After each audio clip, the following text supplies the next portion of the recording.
I have written another article for New Eastern Outlook. This one is titled Kursk, Fighting Russia to the Last Ukrainian. You have to remember, when I write these articles, it could sometimes be about a week or so before it is published. And then by the time you see this video, it could be a week and a half, maybe even 2 weeks before you see it. I just want to point out that everything that is in this article that I wrote about how this was going to unfold is now being admitted by the Western media. By the time you read this, there will be Western media reports confirming absolutely all of this. So let me read the article. Even though it's very similar to my most recent update on the conflict in Ukraine, but for people who don't feel like reading it themselves or for some reason are unable to, I will read it, and I will also show you the articles that I cited while writing this article. So let me begin. In the lead up to the Ukrainian military's incursion into Russia's Kursk region, even Western headlines were dominated by reports of Ukraine's gradual demise. Ukraine is admittedly suffering arms and ammunition shortages, as well as facing an unsolvable manpower crisis. And actually, its weapons and ammunition crisis are unsolvable as well. Russia has been destroying Ukrainian military power faster than Ukraine and its Western sponsors can reconstitute it. And there's nothing that the West is doing or even planning to do that can change that. Western headlines have also been admitting the scale on which Russia is expanding its own military power as its special military operation continues into its third year. We remember in the beginning, in 2022, even in 2023, actually even as recently as this year, we still see articles across the Western media claiming that Russia is about to run out of missiles any day now. But as the Western media has also admitted, Russia is firing over 4,000 missiles at targets across Ukraine every single year, and the number of missiles continues to rise because production continues to rise. And this is something the Western media has admitted. This is something that they have admitted. Russian military production has been increasing.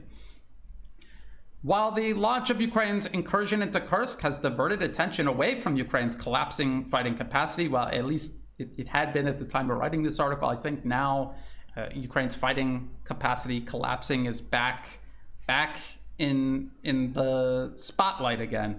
The incursion itself has not only failed to address the factors leading to this collapse, it is already accelerating it. And this is something I predicted would happen when the Kursk incursion began, and now it is something the Western media is admitting.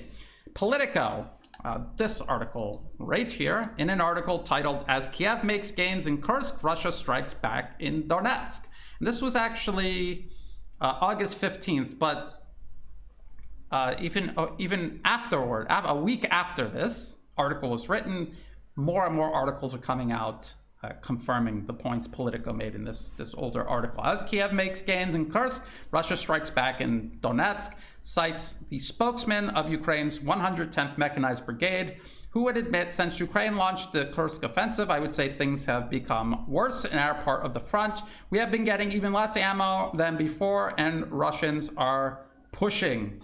And much more recently, we've seen articles like this from the New York Times. As Ukraine pushes into Russia, its next steps are unclear. So the incursion is culminating, and it's not likely to make much more progress. We also see articles like this about the evacuation of key cities in the Donbas region that are inevitably going to be captured by Russian forces because Ukraine does not have the ability to repel them because it decided to send all of its best troops and equipment into Kursk. The same article, the same Politico article, would also cite Deep State, a mapping project Politico claims is close to the Ukrainian Ministry of Defense, and it claimed over the past 24 hours Russia occupied the villages, and they list a number of villages in the Donbas region. This is Ukraine itself admitting it's losing villages and towns as it sends its troops and equipment into Kursk. Thus, while Ukraine claims gains in Kursk, it comes at the expense of territory everywhere else along the line of contact. And again, Kursk was undefended, barely defended, I think would be fair to say. Ukraine picked Kursk specifically because it was so poorly defended. There is not much of strategic value there except for the nuclear power plant, which they have fallen short of reaching so far. And they're in an area with towns, and I wouldn't even say towns, I would say streets with maybe 5 or 6 houses along them. This is strategically irrelevant for Ukraine. So they're taking this territory at the expense of losing heavily fortified positions across the Donbas region. I don't think that it's a strategically sound trade that they've made.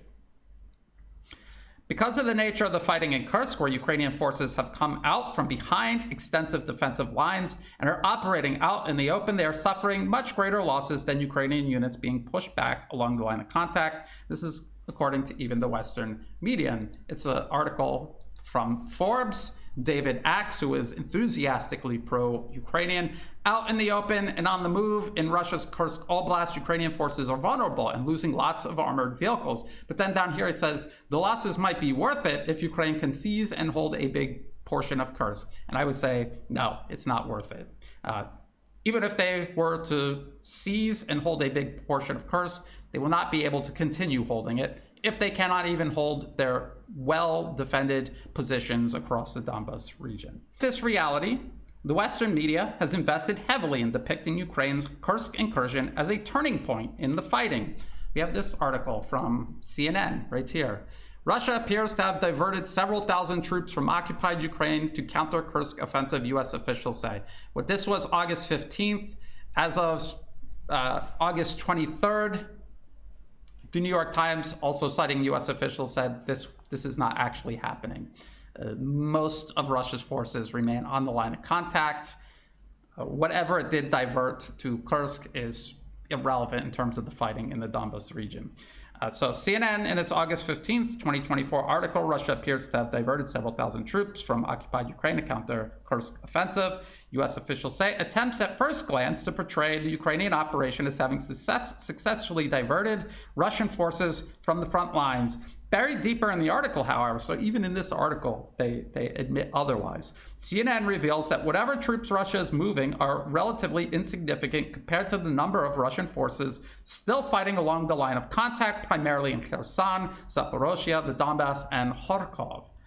In the short term, experienced forces utilized as mobile reserves are likely being moved to Kursk until Russian reserves within Russia itself can be sufficiently mobilized and moved to the area of fighting. The vast majority of Russia's forces not only remain along the actual line of contact, they continue making progress at an accelerated rate. And I just showed you the more recent articles about Ukraine evacuating cities because Russia will inevitably seize them. This same CNN article would quote U.S. officials as saying, some officials also raised concerns that Ukraine, which one Western official has said sent some of its most experienced forces into Kursk, may have created weakness along its own front line that Russia may be able to exploit to gain more ground inside Ukraine. Well, this is now obviously undeniably happening. It's impressive from a military point of view, the officials said, of the Kursk operation, but Ukraine is committing pretty experienced troops to this, and they can't afford to lose those troops. So then how's it impressive? How is it impressive to throw away your best troops and equipment on a strategically irrelevant part of Russia at the expense of losing your defense positions along the line of contact? How's that impressive? How does that make sense? Buried under the optimistic headlines across the Western media regarding this latest incursion is an ominous truth that an operation aimed at humiliating Russia, boosting morale, and raising the political, territorial, and military costs for Russia has only brought Ukraine deeper into its growing arms, ammunition, and manpower crisis. Toward what end does an incursion accelerating the collapse of Ukraine's fighting capacity serve? CNN would also attempt to convince readers that the Kursk incursion took the U.S. itself entirely by surprise. This is untrue. I have covered this in previous updates, and I will cover it again in this article. The United States, following its political capture of Ukraine in 2014, admittedly took over Ukraine's intelligence networks. These are the same networks that would have been required to organize this most recent incursion. So New York Times, in this article right here, the spy war, how the CIA secretly helps Ukraine fight Putin. Essentially, the CIA is fighting Putin simply through Ukrainian intermediaries. So in this article, It not only admits to the CIA's role in training, shaping, and directing Ukrainian intelligence operations, it also admits to a network of CIA bases along the Ukrainian-Russian border, and the fact that the CIA stood up covert military units specifically for crossing over into Russian territory and conducting operations, including armed operations. The CIA and other US military and intelligence agencies have been involved in Ukrainian military operations leading up to and all throughout the duration of Russia's special military operation. And in many ways, the special military operation was launched precisely because the US politically captured Ukraine and was transforming it into a military proxy to threaten Russia with. This Washington Post article, titled "Miscalculations, Divisions Marked Offensive Planning by US Ukraine." This was December 2023. This article admits that the US, along with the UK, they worked with Ukraine to build a campaign plan ahead of the failed 2023 Ukrainian offensive. So this wasn't an idea that Ukraine came up with. The US was using Ukraine to execute this offensive operation, which, again, ultimately catastrophically failed. It is inconceivable Ukraine moved multiple brigades of manpower and equipment, including US, European trained soldiers and Western military equipment, to Sumy, where the Kursk incursion was launched, without Washington's involvement, let alone without Washington's knowledge. Why then did the US organize such an incursion, one admittedly overstretching Ukrainian forces, already crumbling under the growing weight of Russian military power? Why, amid Russia's strategy of attrition, have US planners decided to launch an incursion that will accelerate the loss of Ukrainian manpower, arms, and ammunition it does not have to spare?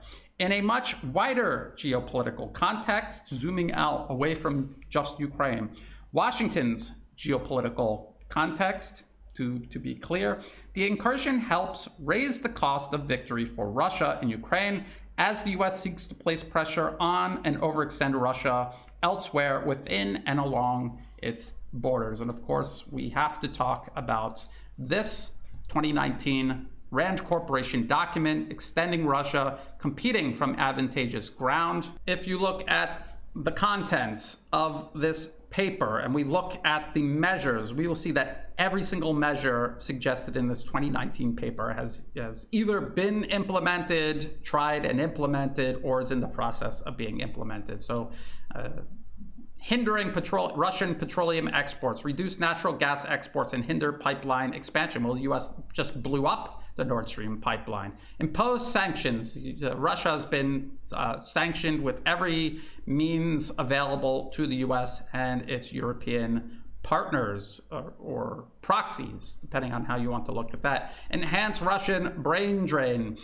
Provide lethal aid to Ukraine. This is what has precipitated the Russian special military operation that began in 2022. Increase support to the Syrian rebels, so increasing support to terrorists in Syria, where Russia is working with Iran and, of course, Syria itself to restore security and stability to the country and to the region. Promote regime change in Belarus. So here is a US government and industry-funded think tank producing policy papers suggesting the overthrow of a sovereign government, the violation of the UN Charter to overthrow a sovereign nation's government.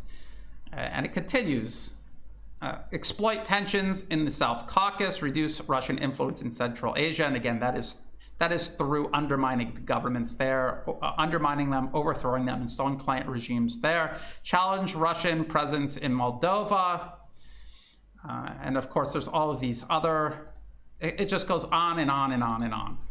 So you can see that this isn't just a proxy war in Ukraine. The US is waging what is essentially a multi-domain war against Russia. And it's not just Russia, it's also China. They're doing the exact same thing to China. And if you look at a map, you see Russia and China share a border. What the US is trying to do is encircle and contain both of these nations, Eurasia in general, incrementally take over parts of Eurasia and encircle and isolate what is left in terms of Russia and China.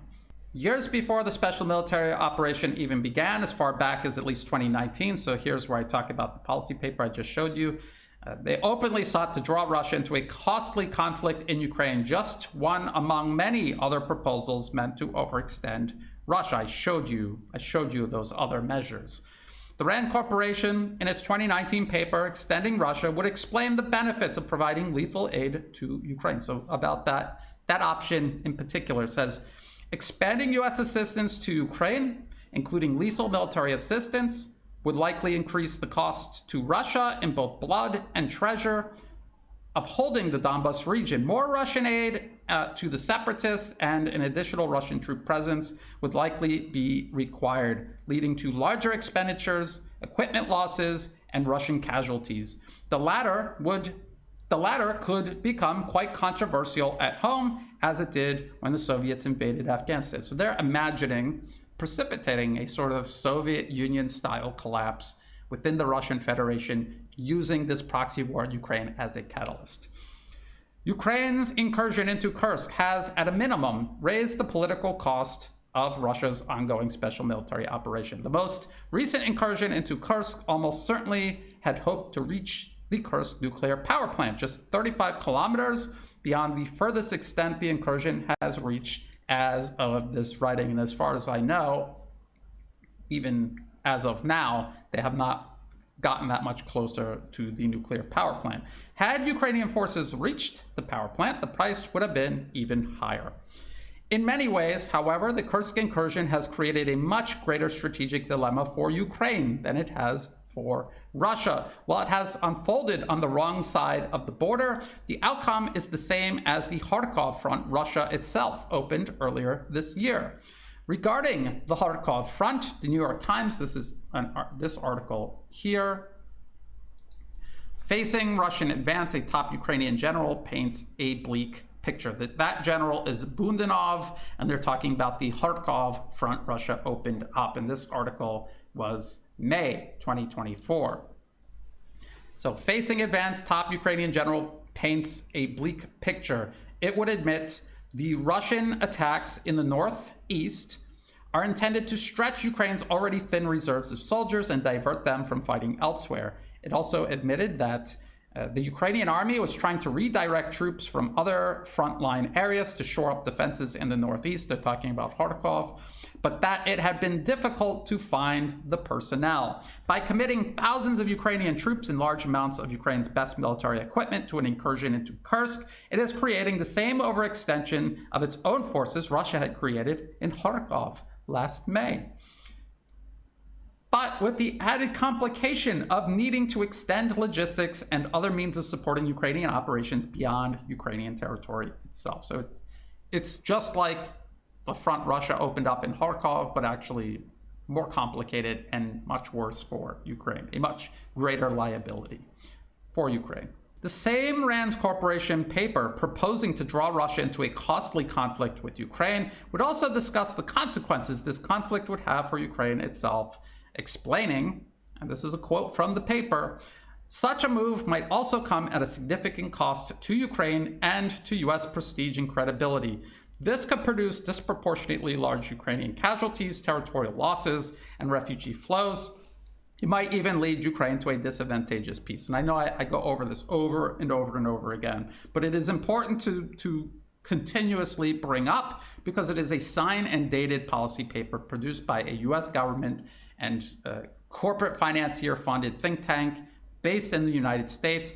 This was something that was penned and published in 2019, and it is something that clearly the US government, regardless of who's in the White House or who controls Congress, has been implementing step by step all along. The plan from the very beginning was to lure Russia into a costly conflict in the hopes of precipitating a Soviet-style collapse, but at the expense of Ukraine's own survival. Thus, what we see unfolding in Ukraine today is simply the consequences predicted by the Rand Corporation in 2019. Indeed. Perhaps the most concerning of all is the looming prospect of the US intervening more directly, including in the form of a buffer zone similar to that created by the US and its Turkish allies in the east and north of Syria during Washington's proxy war there, which is still ongoing, by the way. It's a long and painful proxy war, just like the conflict in Ukraine has been, and will continue to be. For this intervention to succeed, Russia would have to be compelled to restrain itself from attacking Western forces arriving in Ukraine. The possibility of this happening is difficult to predict. On one hand, Russia has demonstrated immense patience amid other U.S. proxy wars. Russia's patience in Syria is finally paying off after almost a decade of enduring U.S. provocations and the presence of U.S. troops east of the Euphrates River. The U.S. now finds itself isolated and vulnerable in Syria, its forces under regular attack there, and a disproportionate amount of U.S. military hardware remains committed to both Syria and the surrounding area, limiting U.S. combat power ahead of a potential conflict with Russia in Eastern Europe or China in the Asia-Pacific region. We've already seen the U.S. have to make tough decisions about what it can hold on to and what it has to give up. It no longer has the ability to commit tremendous amounts of resources to all of these places it feels like occupying and holding on to. The United States had to withdraw from Afghanistan. As a matter of fact, I'm going to mention this in this article. They were in Afghanistan. Of course, if they could, they would have liked to have remained in Afghanistan. The strategic location of Afghanistan is undeniable. It's an undeniable asset for the U.S. as a global empire, a modern-day global empire. But it did not have the ability to hold on to Afghanistan and also commit the amount of resources required for this proxy war in Ukraine, and also continue supporting its military operations all across the Middle East, across all of Africa, and of course its military buildup in the Asia-Pacific region vis-a-vis China. Moscow may determine that a Western intervention directly into Ukraine will, over time, collapse under its own weight in a similar manner. In the long term, the U.S. is only going to grow weaker and more isolated as a result of its unsustainable, overreaching foreign policy. This policy of the U.S. to try to control the entire planet, despite representing a fraction of its population, its relative military and economic strength shrinking as the rest of the world begins to rise. This is unsustainable. They cannot achieve this. And if they persist on trying to, they will only become weaker and more isolated. Russia knows this. China knows this. Iran knows this. Initiating direct conflict with the U.S. now, when it is inevitably going to be weaker later, would be permitting the U.S. a potential and unnecessary advantage. That is very important to understand. Russia isn't thinking about today and tomorrow only. They're thinking 5 and 10 years, even 20 years, even 50 years from now. And so is China. They're looking at the United States and they see the trajectory of U.S. power globally declining. They know that in 5 to 10 years, the U.S. will be weaker than it is now. They know they themselves will be stronger. So why be drawn into a fight now when America would have more of an advantage than waiting a few years, suffering short-term political humiliation to achieve long-term strategic success? Why not do that? This is something Russia and China have been repeatedly doing all around the globe, regardless of the de-escalating nature of the provocations the U.S. is resorting to. Instead, Russia and its allies may find an opportunity to exercise many of the means of escalation, short of direct conflict with the U.S. itself, they have held in reserve throughout the duration of this conflict. This includes more open and direct military cooperation between Russia and China, including the arming of Russian forces with Chinese-manufactured weapons and ammunition. This would be a huge escalation.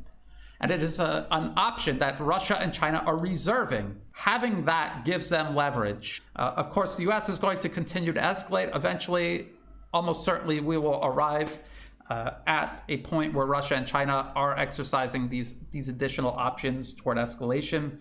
But there's no reason for them to rush into this. As emotionally satisfying as it would be for Russia and China to react now, they are waiting because they are thinking strategically in the long term. On the other hand, Russia may decide to restrain itself from attacking Western forces arriving in Ukraine's westernmost regions, but continue military operations along the line of contact and obviously within Kursk itself to expel Ukrainian forces. Again, this is in reference to a possible Western incursion into Ukraine, the creation of a buffer zone in Ukraine itself.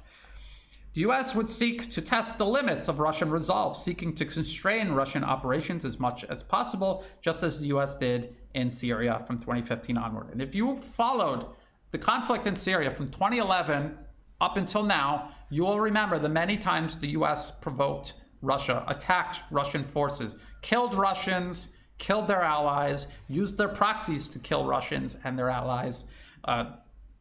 Turkey doubting Russian warplanes, Turkish proxies ambushing the rescue teams. And I remember at the time, many people following it, livid with anger, demanding that Russia respond immediately. Russia did nothing of the sort. They waited patiently. They knew that time favored them, and if they waited, the situation would only improve for them and would only decline for the United States. Turkey, now we see Turkey pivoting. If Russia reacted immediately, that pivot would not have been possible. Russia would have placed Turkey indefinitely in America's camp. So we have to think about the many dimensions of these conflicts, far beyond what we see on the battlefield, and far, far beyond what we emotionally desire. We want revenge. We want to see justice. Demanding it, wanting it now, will put you at a disadvantage later. You could satisfy yourself emotionally now, but strategically lose the war later. This is something that everyone, every military commander all throughout human history has had to wrestle with. Throughout this process, the potential for escalation and direct conflict between Russia and the US will grow, just as it did in Syria. There was always the potential Russia and the US might end up in direct conflict with one another, as the US was trying to constrain Russian operations in Syria and test Russian resolve in Syria. This same process, if the US and NATO intervene in Ukraine directly, this same process is going to unfold. Despite the continued collapse of Ukraine's fighting capacity, because Ukraine is ultimately a proxy of the United States, a difficult and dangerous transition period lies ahead, dependent on the extent to which the US seeks to mitigate Ukraine's subsequent political and territorial collapse. So if Ukraine's military collapses, then of course, politically and territorially, Ukraine will begin collapsing as well. What will the US do to mitigate this collapse? Slow it down or stop it, or even try to reverse it? We don't know. Only time will tell whether the US cuts and runs as it did in Afghanistan or doubles down as it did in Syria.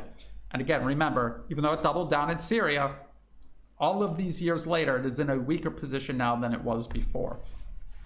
It should be pointed out, however, that the US withdrew from Afghanistan in 2021 to redirect its resources ahead of the anticipated Russian SMO in 2022. Were the US to cut Ukraine loose, it would only be because the US requires resources for a larger, more dangerous conflict elsewhere, most likely Asia Pacific against China. Either way, when Ukraine's fighting capacity nears its end, it is likely only wider conflict awaits. This final point is very important. No matter what happens in Ukraine, this is only one conflict amid a much wider global struggle between US primacy worldwide and the emergence of multipolarism. Russia is just one of many players in the rise of multipolarism. China, obviously, another. Iran, BRICS. In general, the growing list of nations waiting to enter into BRICS, the Shanghai Cooperation Organization. So what happens in Ukraine is not going to be the end of this story. It is just going to be one step toward the rest of the story unfolding. We have to be ready for much wider conflict ahead of this conflict. The conflict in Ukraine could escalate out of control, but even if it were to end, it would only end and lead to greater conflict elsewhere in the Middle East or Asia Pacific. So we have to keep a very close eye on this. We have to remember the geopolitical context all of this falls under. Until then, if you thought this video was useful, please like and share. Think about subscribing. It's free to do. It helps the channel grow. Check the video description for other places you can find and follow my work. All of the links that I referenced in this video are in the video description below, including the link to the article itself that I read. Also in the video description are ways you can help support my work. I do not monetize my YouTube channel or any of my other social media platforms. If ads pop up, feel free to skip them. If you do want to help support my work, please do so through Buy Me a Coffee and also through Patreon. To everyone who has been helping out, whether it's a one-time donation, donations month to month, all of that is greatly appreciated. Even if you have no additional resources to spare and you're just helping share my work with others, getting the word out there, all of that is important. That is what makes my work possible. So thank you. And as always, thank you for watching.